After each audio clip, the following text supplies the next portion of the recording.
তো হ্যালো বন্ধুরা, আজ বিকালটা মামের সাথে ভালোই কাটলো। স্কুল থেকে বাড়ি এসে দেখি ও এসছে, আর ও দেখো ওর বাড়ি কোথায় সেটা বলছে, তোমরাও শুনে নাও ওর বাড়ি কোথায়। ও পিয়াংশী, তোমার বাড়ি কোথায়? ওই যাই বলো, তোমার বাড়ি কোথায়? পাঁচু মাত্রায়। তোমার নাম কি? পাঁচু মাত্রায়।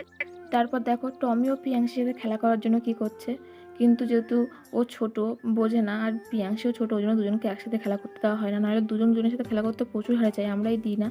তো তারপর দেখো ছাদে পরে চলে এসেছি জামা প্যান্ট তুলতে, আর ও দেখো বদমাইশি করছে আর আমার সাথে বক করছে।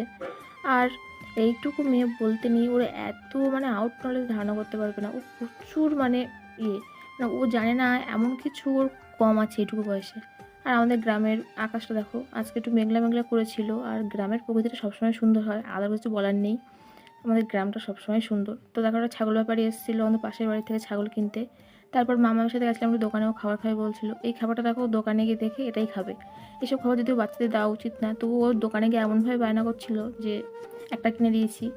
তো এখন দেখো ও সেটা খাচ্ছে, ছিঁড়তে পারছিল না, তবু মানে একটুখানি ছিঁড়ে সেটাই ও খাবে। তো যেটা বলছিলাম, ও এত ইন্টেলিজেন্ট, ধারণা করতে পারবে না, এইটুকু বয়সেও অনেক কিছু জানে, অনেক কিছু। তো একদিনকার ওর পেকো পেকোর কথা তোমাদেরকে শোনাবো, শোনালে বুঝতে পারবে যে ও কতটা পেকো। তারপর দেখো এখানে আমার শ্বশুরমশাই ওকে রেডি করে নিচ্ছে, ওকে দিয়ে আসতে যাবে। আর ওর যেহেতু ঠান্ডা লেগেছে ওই জন্য ওকে কভার করে নিচ্ছে পুরো, যাতে ঠান্ডাটা কম লাগে, বাইকে করে দিয়ে আসতে যাবে আরও। আর দেখো ওকে প্যাকিং করছে, ও আমার সাথে বক করে যাচ্ছে, ও তোমাদেরকে হাই করেও দিল।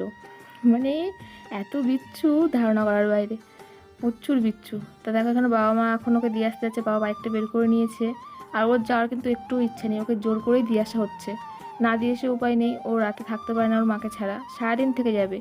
মাঝে মাঝে ওই সকালে করে আনা হয়, আবার বিকেলে করে দিয়ে আসা হয় ওকে, এইভাবেই চলছে। আর একটু বড়ো হলে আশা করি থাকতে পারবে ওর মাকে ছাড়া। তো এখন দেখো যাওয়ার সময় আবার আমাকে কিস করে টাটা করে গেল। মানে ওকে ছাড়া আমাদের বাড়িতে না সবাই মানে কেমন একটা জানো, ও আসলে আমাদের সবাই খুব খুশি হয়। তো এটা ওর মামার বাড়ি বলে দিলাম। আর এখন দেখো ওরা চলে গেল, আর এখন আমি নিচে ঘরে যাব, আমার একটু কাজ আছে। আর এরকম ভিডিও তোমরা যদি আরও দেখতে চাও কমেন্ট করে বলো, এরকম ভিডিও দেওয়ার চেষ্টা করব। আর দেখো আমাদের বাড়ির সামনে ক্রিকেট বল খেলছে। তো এই ভিডিওটা অবধি, বাই।